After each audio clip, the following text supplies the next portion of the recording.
सबको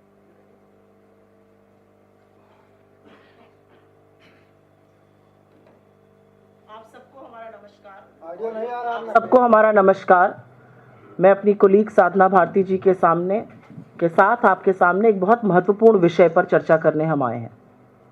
लेकिन चर्चा की शुरुआत एक कहानी से करती हूं, और ये कहानी आप सुनिए, क्योंकि ये देश इस कहानी को जानता है, समझता है और उससे जूझ रहा है। यूपी के उन्नाव का एक लड़का था, उसका नाम था आकाश। 17 साल की उम्र थी, परिवार का बड़ा लाडला था।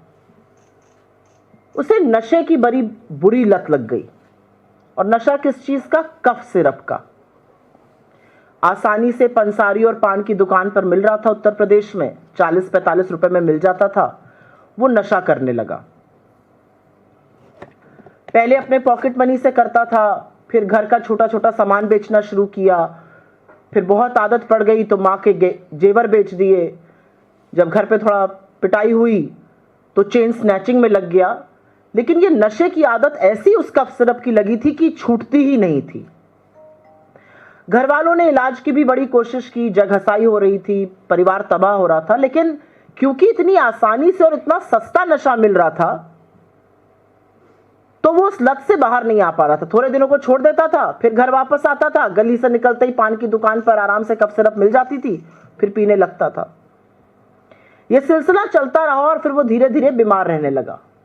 अब लिवर और किडनी खराब हो गए, पेट में पानी भर गया है, परिवार तबाह है, परिवार परेशान है, लाखों रुपए इलाज में फूके जा चुके हैं, और वो अभी भी नशे की इस लत से निकल नहीं पा रहा है। लेकिन ये जो कहानी है, ये सिर्फ आकाश की नहीं है। ये कहानी उन अनगिनत युवाओं की है जो उत्तर प्रदेश से लेकर बिहार, बिहार से लेकर बंगाल, बंगाल से लेकर बांग्लादेश और नेपाल तक नशे का शिकार हो रहे हैं। और इस तरह के नशे का जो बड़ी आसानी से बड़ा सस्ता कफ सिरप के रूप में मिल रहा है। और क्योंकि चर्चा की शुरुआत हुई है और कफ सिरप की बात हो रही है, तो बात उत्तर प्रदेश से ही शुरू करनी पड़ेगी। उत्तर प्रदेश में कोडीन नाम की कफ सिरप धड़ल्ले से बिक रही है। क्या पंसारी, क्या पान वाला, हर जगह 40-45 रुपए में एक बोतल मिल रही है, जिससे लोग जबरदस्त नशे का शिकार हो रहे हैं। धड़ल्ले से यह बिजनेस चल रहा है, बच्चे इस लत का शिकार हो रहे हैं, लेकिन परिवार उजड़ते जा रहे हैं। और इसीलिए किसी भी तरह का एडिक्शन, किसी भी तरह की नशे की लत एक बहुत गंभीर विकराल समस्या है देश के सामने, और उस पर चर्चा जरूरी है। क्योंकि आज की तारीख में चाहे स्कूल के कैंपस हो, चाहे कॉलेज के कैंपस हो, चाहे सड़कों पर बड़ी आसानी से हर तरह का नशा, पहले चरस गांजे की बात होती थी, अफीम की बात होती थी, फिर सूखा नशा, केमिकल्स, अब कफ सिरप धड़ल्ले से बिक रहा है। और धड़ल्ले से यह गोरख धंधा उत्तर प्रदेश में फैल रहा है। उत्तर प्रदेश में इसका किंग पिन, जिस व्यक्ति ने, जो इसका मुख्य अभियुक्त है, वो शुभम जायसवाल नाम का एक आदमी है। वो प्रधानमंत्री नरेंद्र मोदी के संसदीय क्षेत्र वाराणसी से आता है। उसने 500 करोड़ रुपए पिछले 5 साल में कमाए, और पिछले 5 साल में उसका ये गोरख धंधा ऐसा पनपा, ऐसा फूला कि उत्तर प्रदेश से बिहार, बिहार से बंगाल, बांग्लादेश, नेपाल तक ये फैला। और वो अकेला नहीं है, और उसकी मैं फोटो दिखाना चाहती हूं। पहले, ये शुभम जायसवाल नाम के व्यक्ति हैं, प्रधानमंत्री के संसदीय क्षेत्र वाराणसी से आते हैं। जरा इनकी दूसरी फोटो भी दिखाइए। ये जिसके साथ बैठे हैं, इन पर अभी जरूर चर्चा करूंगी। धनंजय सिंह इन महानुभाव का नाम है। अगली फोटो दिखाइए। ये जो व्यक्ति दो खड़े हुए हैं, एक इसमें से अमित सिंह टाटा है, एक आलोक सिपाही है। ये बड़े रसूख वाले लोग हैं। एक बर्खास्त सिपाही है पुलिस फोर्स से, और एक अमित सिंह टाटा है। ये धनंजय सिंह जी के साथ खड़े हुए हैं। ये सब लोग इस गोरख धंधे में शुभम जायसवाल के साथ पार्टनर थे। शुभम जायसवाल ने 500 करोड़ कमाए, तो इन्होंने भी करोड़ों कमाए हैं। इनको धनंजय सिंह अपना छोटा भाई बताते हैं। जरा नेक्स्ट फोटो पे जाइए। ये सब उनके साथ की तस्वीरें हैं जो आपको दिख रही हैं। अब इस पे रुकिए जरा। धनंजय सिंह को आप में से कुछ लोग बाहुबली, कुछ माफिया, कुछ डॉन भी कहते हैं, लेकिन मेरे लिए तो अगली तस्वीर पे जाइए। मेरे लिए धनंजय सिंह बीजेपी के घटक दल जनता दल यूनाइटेड के राष्ट्रीय महासचिव हैं। अगली फोटो दिखाइएगा। और वो नीतीश जी के बड़े ही उनके साथ प्रगाढ़ संबंध है। ये जनता दल यूनाइटेड के राष्ट्रीय महासचिव धनंजय जी, जिनके ऊपर विशेष कृपा उत्तर प्रदेश के मुख्यमंत्री योगी आदित्यनाथ जी की रहती है। बाहुबली, माफिया, डॉन और तमाम शब्दों से उनको आप और आपके साथी नवाजते। मेरे लिए तो ये बीजेपी के घटक दल के राष्ट्रीय महासचिव हैं, जिन पर बड़ी कृपा बरसती है दिल्ली से लेकर लखनऊ तक। तो धनंजय जी इन सब लोगों को अपना छोटा भाई बताते हैं। एक बार नहीं, टीवी चैनल पर भी आके कह रहे हैं वो मेरे छोटे भाई हैं। अब बात शुरू होती है कि हर बात पर धमकी देने वाले योगी आदित्यनाथ जी छोटे भाइयों पर कार्रवाई कर रहे हैं, बड़े भैया पर कार्रवाई कब होगी? योगी आदित्यनाथ जी तो बुलडोजर चलाने की बात करते हैं, उस पर भी अभी चर्चा करूंगी। बुलडोजर कब चलेगा? बड़े भैया पर कार्रवाई क्यों नहीं हो रही है? लेकिन जब ये सारी चीजें सामने आई, अगली तस्वीर पर जाइएगा, जब ये सारी चीजें सामने आई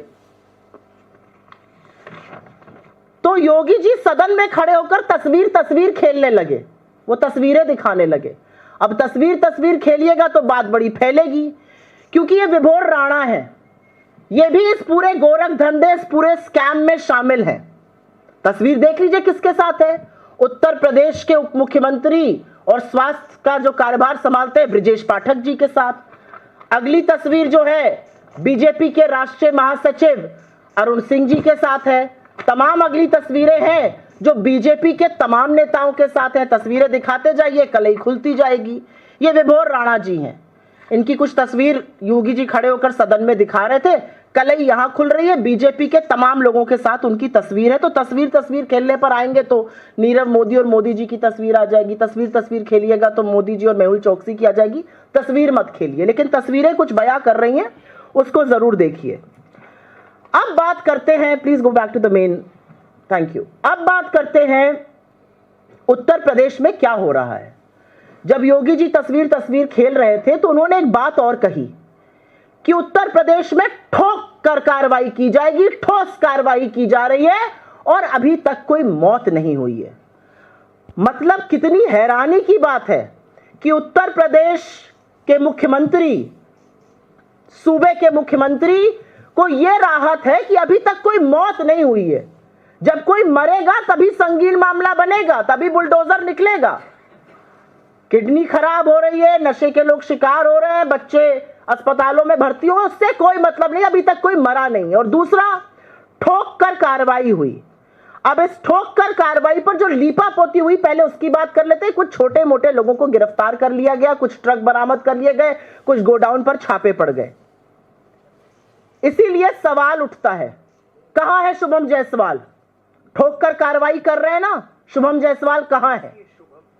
कहां है धनंजय सिंह? उनके छोटे छोटे भैया बड़े बड़े कारनामे कर रहे हैं, तो बड़े भैया पर कार्रवाई कब होगी?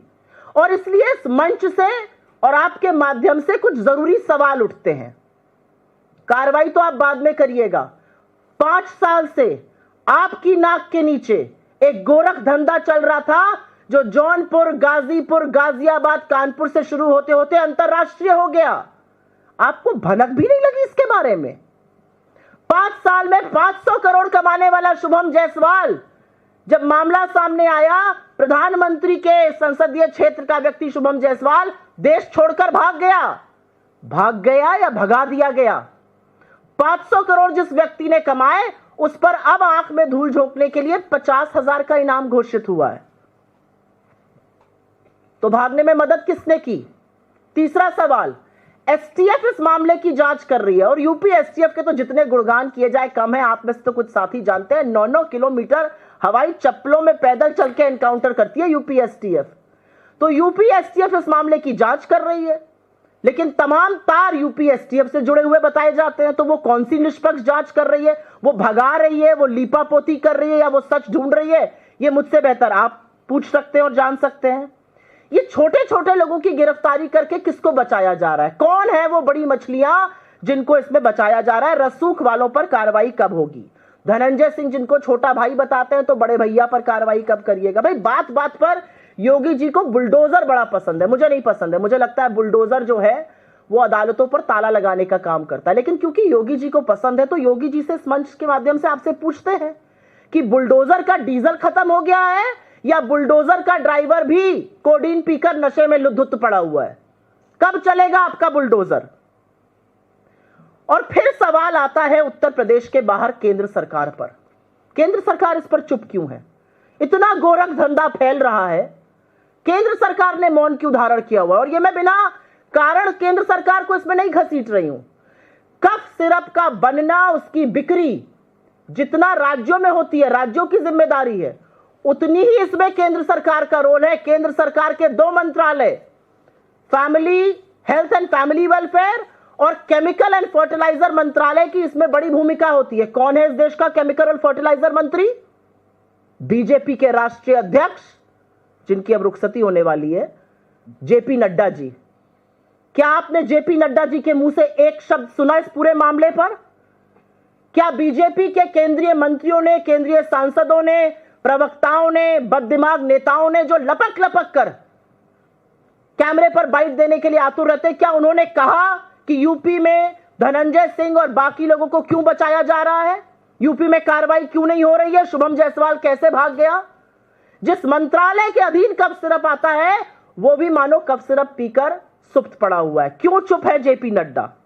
क्योंकि असलियत यह है कि उत्तर प्रदेश में बुलडोजर जाति, धर्म और खास तौर से उपनाम देखकर चलता है। उत्तर प्रदेश में बुलडोजर विशेष समुदाय के खिलाफ चलता है, गरीबों के खिलाफ चलता है, रसूख वालों पर विशेष कृपा रहती है, उनको संरक्षण प्राप्त रहता है। और इससे पहले कि मैं माइक अपनी सहयोगी साधना भारती जी को दूं, दो बातें यहां पर कहनी और जरूरी हैं। और वो बातें कफ सिरप की अवैध बिक्री के बाहर, कफ सिरप के अवैध तरह से बिकने और सरकारों ने जिस तरह से उसका दुरुपयोग किया उस पर भी है। ये पूरा स्कैम है कफ सिरप का एक, और पूरा देश इसमें लिप्त पाया जा रहा है। चाहे वो मध्य प्रदेश हो, जहां पर एक कफ सिरप अवैध रूप से खरीदी गई, कोल्ड ड्रिफ्ट, आपको नाम याद होगा, 25 बच्चों की मौत हुई थी। और आपको याद है कि कैसे राजस्थान में तमाम मानक फेल हो गए थे, फिर भी कफ सिरप मुख्यमंत्री योजना में शामिल थी, तब भी नड्डा जी चुप थे, तब भी इस देश का स्वास्थ्य मंत्री चुप था। क्यों चुप थे आप? 25 बच्चों की मध्य प्रदेश में मौत होती है, 9 बच्चों की राजस्थान में मौत होती है, आप चुप क्यों हैं? केंद्र सरकार चुप क्यों है? कार्रवाई कब होगी? और इस मामले में विस्तृत और जानकारी, मध्य प्रदेश, राजस्थान कफ सिरप का जो प्रोक्योरमेंट हो रहा है अवैध तरीके से, जो पूरा स्कैम है, उसके बारे में आपको साधना भारती जी अब संबोधित करेंगी। धन्यवाद सुप्रिया जी। सभी आदरणीय पत्रकार बंधुओं, जैसा कि आदरणीय सुप्रिया जी ने सारी बात विस्तृत तौर पर रख दी है, मैं मध्य प्रदेश पर आना चाहूंगी। मैं शुरुआत करूंगी कि सही बात है, गूंगा बहरापन ओढ़े सिंहासन है और लूले लंगड़े संकल्पों का शासन है। और क्या ये नहीं कहा जाए कि कफ सिरप के कारण हो रही मौतों के कारण आज फूलों का आंगन लाशों की मंडी है? क्या ये मोदी, मोहन, भजन जी का ये पूरा अनुशासन का पूरा दौर शिखंडी है? और ये सवाल इसलिए जरूरी है, जी हाँ, ये मैं उसी मध्य प्रदेश की बात कर रही हूं जहां की बच्चों को HIV संक्रमित ब्लड दे दिया जाता है, पीड़ित बीमार बच्चों को। ये वही मध्य प्रदेश है जहां पर कि कफ सिरप से 2 दर्जन से अधिक बच्चों की मौतें हो जाती हैं। ये वही मध्य प्रदेश है जहां पर नवजात शिशुओं को चूहे कुतर देते हैं और बच्चों की मौत हो जाती है। ये वही मध्य प्रदेश है जहां पर कि ICU में आग लगने के कारण एक नवजात शिशु उस आग की भेंट चढ़ जाता है। शर्मनाक है। और मुख्यमंत्री जी चुप्पी साध लेते हैं। मुझे तो लगता है ये बीजेपी की बड़ी अम्मा जो RSS है, उन्होंने एक संस्कार दिया है जी बीजेपी को। उनका ये संस्कार है कि कितना भी बड़ा आरोप लग जाए, चाहे भ्रष्टाचार का हो, चाहे आतंकवादी घटना का हो, चाहे करप्शन का हो, चाहे स्वास्थ्य संबंधी हो, चाहे रेल दुर्घटना हो, सब कुछ कर लेना, मुंह पर ताला लगाने देना, लेकिन नैतिकता के आधार पर इस्तीफा मत देना। और इसीलिए इसी प्रक्रिया को आगे बढ़ाते हुए मुख्यमंत्री वहां नजर आते हैं, मोहन यादव जी मध्य प्रदेश के अंदर, भजन जी नजर आते हैं राजस्थान में, और वहां के स्वास्थ्य मंत्री मध्य प्रदेश के, वो तो और ही ज्यादा महान व्यक्ति हैं। जब छिंदवाड़ा के अंदर ये घटना घटी जब बच्चे कफ सिरप के कारण मृत्यु हुई बच्चों की, उन्हें देखने तक के लिए नहीं गए, जब तक कांग्रेस के आदरणीय जीतू पटवारी जी के नेतृत्व में कांग्रेस कमेटी ने वहां सड़कों पर उतरकर विरोध नहीं किया, जब तक उन्होंने आकर प्रेस वार्ता नहीं की, जब तक उनसे मांग नहीं की कि उठिए, जागिए, आंखें खोलिए और मुंह खोलिए, कानों में सरसों का तेल डाल के जनता की आवाज सुनिए, तब तक मुख्यमंत्री और स्वास्थ्य मंत्री आगे नहीं है। मुझे लगता है ये शर्मनाक है। और मैं ये जरूर कहना चाहूंगी कि डॉक्टरों के मुताबिक ये बात है कि जो सिरप के अंदर जो जहरीले केमिकल हैं, जिनकी तादाद कम होनी चाहिए, वो 48% से भी ज्यादा है, जिन पर WHO के द्वारा भी प्रतिबंध लगाया गया है, तो उनको सरकारी टेंडर कैसे दोबारा मिल जाता है नया? ये बहुत बड़ा प्रश्न है। तो हम तो लगातार ये प्रश्न उठाएंगे। और मध्य प्रदेश के अंदर बहुत ही विचलित करने वाली एक और जानकारी प्राप्त हुई कि छतरपुर के एक जिला अस्पताल में मात्र 8 महीनों के अंदर 409 बच्चों की मौतें हुई हैं। ये क्या चल रहा है भाई? मध्य प्रदेश के अंदर, राजस्थान के अंदर, कहीं जम्मू कश्मीर में भी कफ सिरप से बच्चों की मौतें हुई।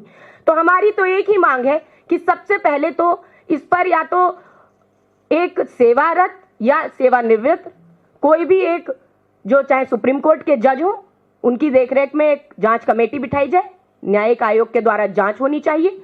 और दूसरी बात कि भाई अब बहुत हो गई बतौलेबाजी, ये ढोंग ढकोसला बहुत कर लिया आप लोगों ने।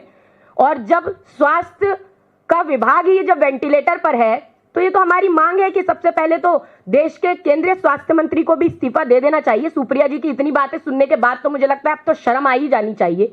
और अब इस्तीफा मांगते हैं हम केंद्रीय स्वास्थ्य मंत्री का ही, और मध्य प्रदेश के मैं स्वास्थ्य मंत्री का इस्तीफा मांगना चाहती हूँ।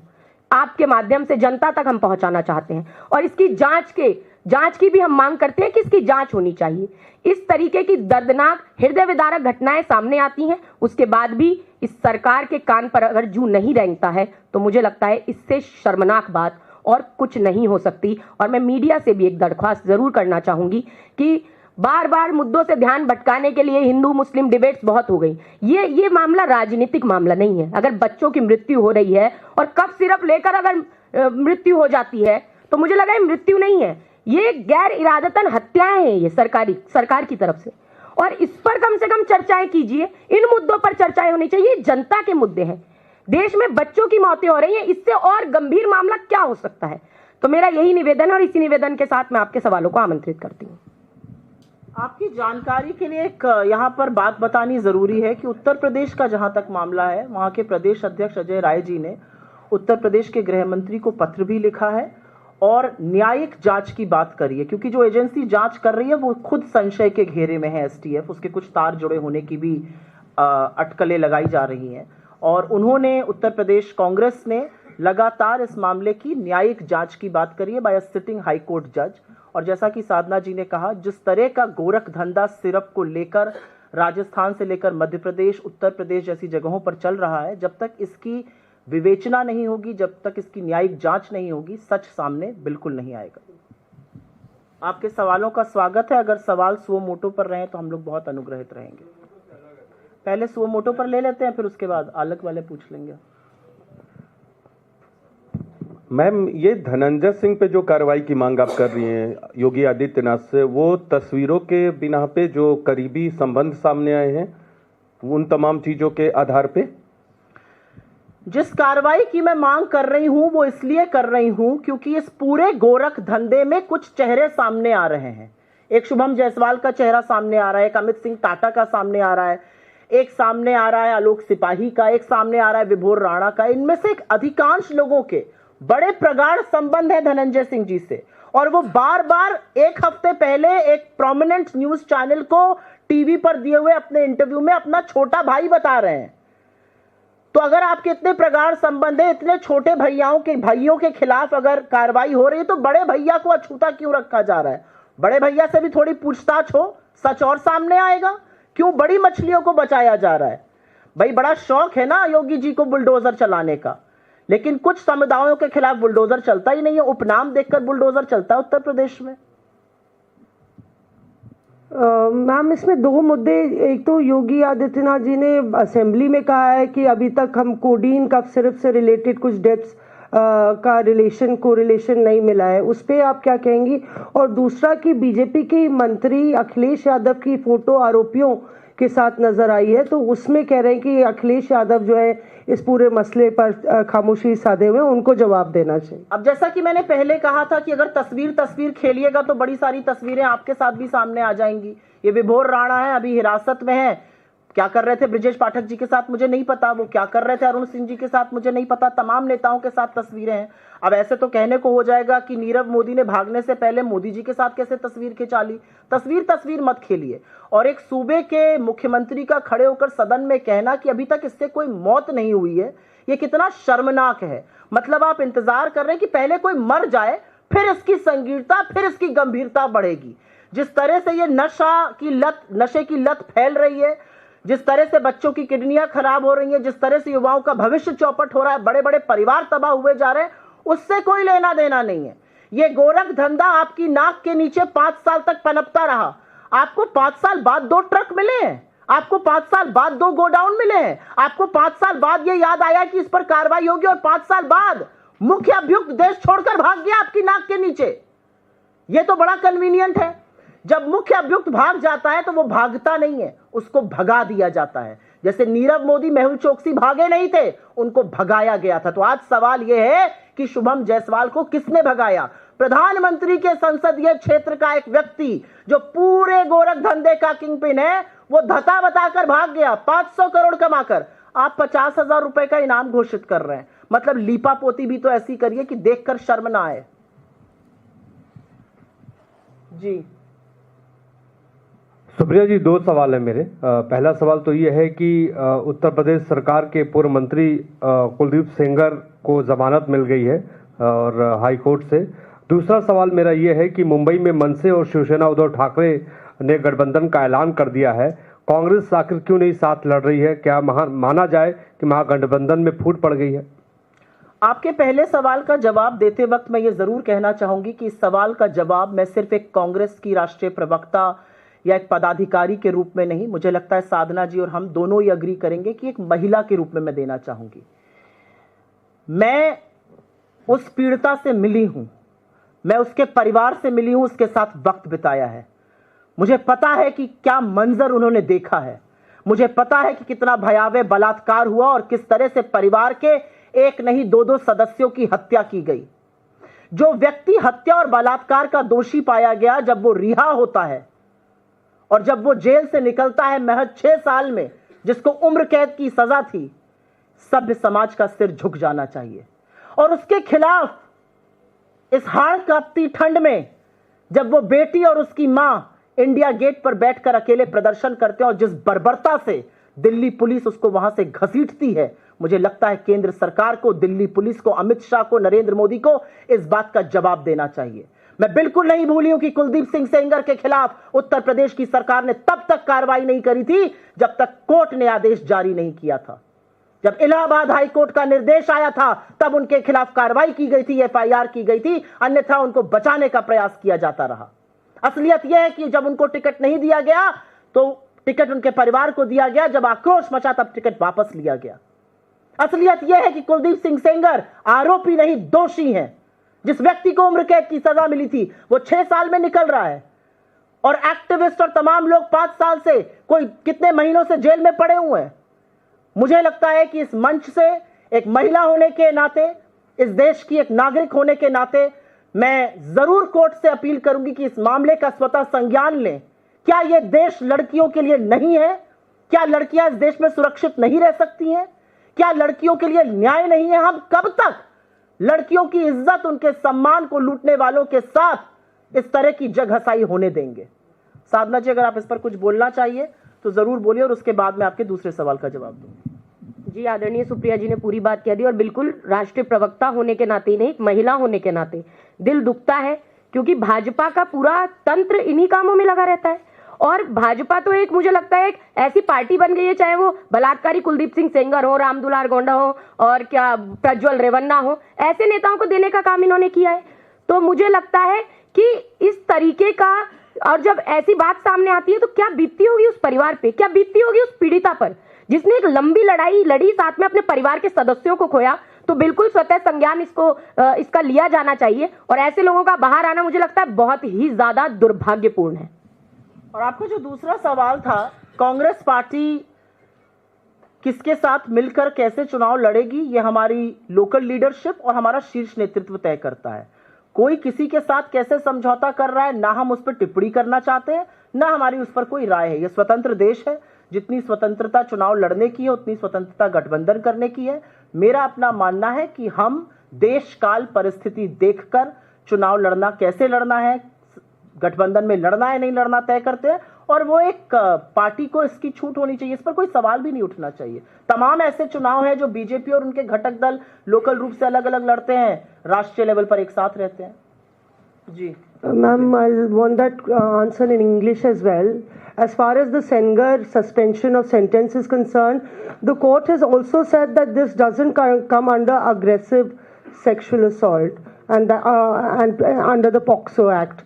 So how do you see this having met the victim, and you said that it was a very grave violation? I will go back to saying what I said in Hindi, that I don't just answer this question as a spokesperson of my party. I answer this question as a woman, as a mother, as somebody who has met the family and the victim. And I know exactly what she went through. When she narrated this entire incident to me some years back, I had goosebumps. I did not even know how to console her, because what happened to her was not just tragic, it is inhumane. It wasn't just sexual assault, it wasn't just rape, a gang rape, it was how members of her family were killed. And Kuldeep Singh Sengar is not a saint. He has been found guilty.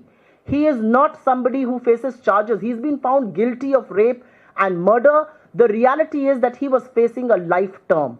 How does he get out in 6 years? And do you understand what does that do to the psyche of the family? What does that do to that young victim? What does that do to the mother? And the reality was right in front of us.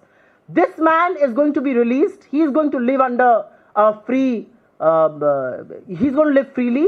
And when the victim and her mother were protesting silently, absolutely peacefully at India Gate, in the middle of the night, they were dragged and forcefully dragged by the Delhi police. What is this government scared of? And we all know that Kuldeep Singh Sengar was not arrested. The FIR wasn't launched. There was every attempt made to protect him by the UP government and the central government, till such time where the Allahabad High Court had to issue an order. And which is, after that, the FIR was lodged.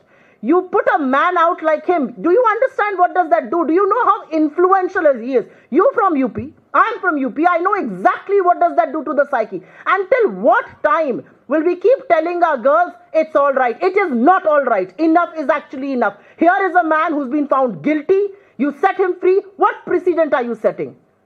I am absolutely agreed with this judgment, and I do hope from this platform we request, we appeal to the courts, we appeal to better minds, we appeal to wiser souls. Please take suo motu cognizance and act on this. This is not manufactured outrage. This outrage will be real, has to be real. Girls, daughters of this country will not be told to look the other way as their perpetrators walk free. This is not going to be allowed. जी बिल्कुल बोलिए। मैं इसमें एक चीज और जोड़ना चाहूंगी कि देखिए, अभी हमने कुछ दिन पहले एक प्रेस वार्ता की थी यहीं पर कि मध्य प्रदेश के अंदर भी एक ऐसी घटना हुई थी। शिवपुरी के अंदर मंदिर के महंत ने मंदिर के अंदर एक विकलांग पिछड़ी बच्ची का बलात्कार किया था। क्या वो हिंदू की बेटी नहीं थी? और आजादी के बाद मुझे लगता है पहला केस ऐसा था कि वो बच्ची प्रेग्नेंट हुई, बलात्कार से उसका बच्चा भी हो गया। हम लोगों ने वहां धरना प्रदर्शन किया, सब हुआ, लेकिन उसके बाद भी 1.5 साल का उसका बच्चा हो गया, लेकिन अभी तक वो मंदिर का महंत बलात्कार का आरोपी बाबा गिरफ्तार ही नहीं हुआ। तो ये भारतीय जनता पार्टी के जहां शासन में होता है, तो जब इस तरह के हम चीजें देखते हैं कि इस तरह के अपराधियों को छोड़ दिया जाता है, तो मुझे लगता है निंदनीय और दुर्भाग्यपूर्ण होता है। एक सवाल इस तरफ मैम, आपने नीरव मोदी की चर्चा की, अभी एक वीडियो सामने आया विजय माल्या और ललित मोदी का, उसमें बर्थडे सेलिब्रेशन हो रहा है और ललित मोदी कह रहे हैं कि हम भारत के हम दोनों सबसे बिगेस्ट एब्सकॉन्डर हैं, सबसे बड़े भगोड़े हैं। देखिए, ऐसा है कि मैं बहुत ज्यादा आज के विषय से विषयांतर नहीं होना चाहती हूँ, लेकिन जिस वीडियो का आप जिक्र कर रहे हैं वो नरेंद्र मोदी जी, उनकी सरकार, उनकी जांच एजेंसीज ने जरूर देखा होगा।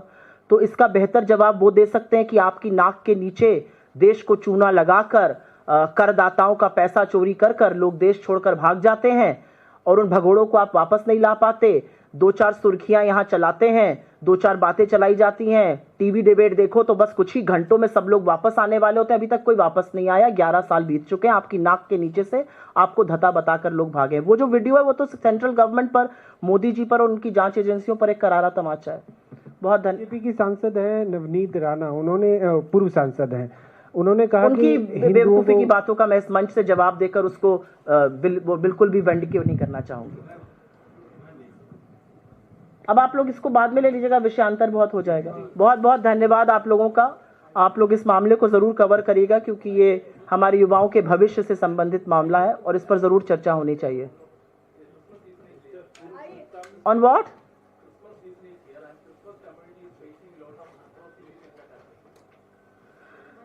I think when Mr. Modi gets up and says कि मेरा क्रिश्चियन समुदाय से पुराना नाता है, और when he goes and forcibly hugs the Pope, he needs to answer these questions. Who are these ruffians? Who are these people? From Delhi's east of Kailash to Odisha to Madhya Pradesh to Haridwar, what is happening? Why are people who are celebrating Christmas, women, children being attacked? Can you not ensure the safety of religious diversity in India? The world is watching how these right-wing goons are roughing up, are intimidating, are threatening, are attacking Christians across the country. And trust you me, we'll have to pay a price for this. Thank you.